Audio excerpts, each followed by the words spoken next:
Hi, this is Matt from Pell's. Today we're going to be doing a walkthrough of the Gale large frame R Series skid steers. There is three models in this lineup. There is the R190, the R220 as we see here, and the R260. Gale has been building skid steers for 40 plus years. Here we see the auxiliary remotes. They are relief under pressure couplers. So when you're attaching your front grapple, rotary cutter, cold planer, jackhammer, any of that, attaching it's very easy. On this one we see here it's got the severe duty 1200 by 16.5 tires. These are very good in cement. They wear very well. Not so good in dirt or snow. You could go with the bar tread tires for that. Back here, we've got the lowered boom on the R Series. They've lowered it a couple inches. They've also lowered the tower a couple inches, so they have one of the best industry's view from the side or from the back on either side of the tower to give you the best visibility as you're driving around. It's got the Tier 4 Yanmar engine in all three of the units. And the model here, we've got the R, which stands for radial lift, and the 220, if you add a 0 behind it, you have the lift capacity without a counterweight. Now let's move on to the operator's area. When we look at the Gale operating area here, the over-the-tire booms on the R220 and the R260 give us a nice visibility. If we're sitting back, we can look and see the edge of our bucket, or when we're getting in it, it's a nice open area to get into the machine. Here on this machine, we see it's got the manual quick attach lever, which you just would reach out, and it's Gale exclusive single lever. It just flips over and then flips back to lock it. You can also get this with a hydraulic option where it hydraulically locks the pins up and down with just a switch that's mounted inside the cab here. When we come back and look at, we've got a side restraint bar in the large series frame machines. It just flips down. The armrests and the bar are adjustable. You just slide them here.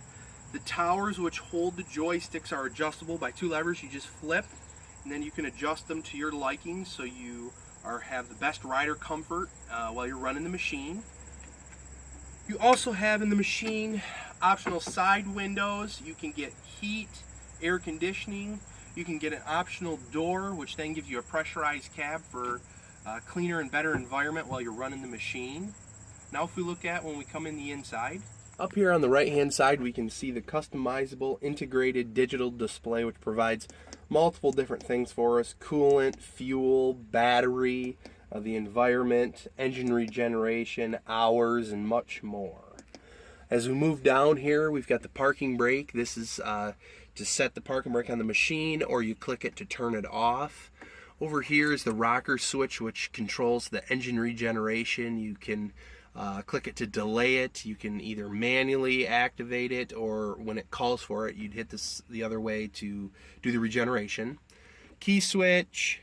As we move down here, we've got our engine RPMs. It's electronic controlled. You just set it and forget it. Right down here we have our 12-volt accessory plug if you needed to plug in like your cell phone and charge it. You can also set your cell phone right in here while it's charging. On the right hand joystick here we have the auxiliary proportional valve control right there. Wherever you set that flow on this, there's a little detent on the back side. If you click it, it will hold it wherever you had set the flow at. Right here we have our boom float. You can either push it momentary to have boom float, or you can push hold it and then it will activate an icon and then it will be set on. Over here is the Hydroglide. This acts kind of like a shock absorber on the boom arms. As you travel down the road at higher speeds, it's going to help keep the material in the bucket and absorb some of the shock load, giving the rider the best ride available. On the left hand side here we have our dash indicator lights. This is going to show us any issues or any notifications we need to address. As we move down, we have our optional self-leveling switch to select, either on, where it'll self-level the load, or off, to not be using it. As we move down, we have the two switches. They control the lights front and rear.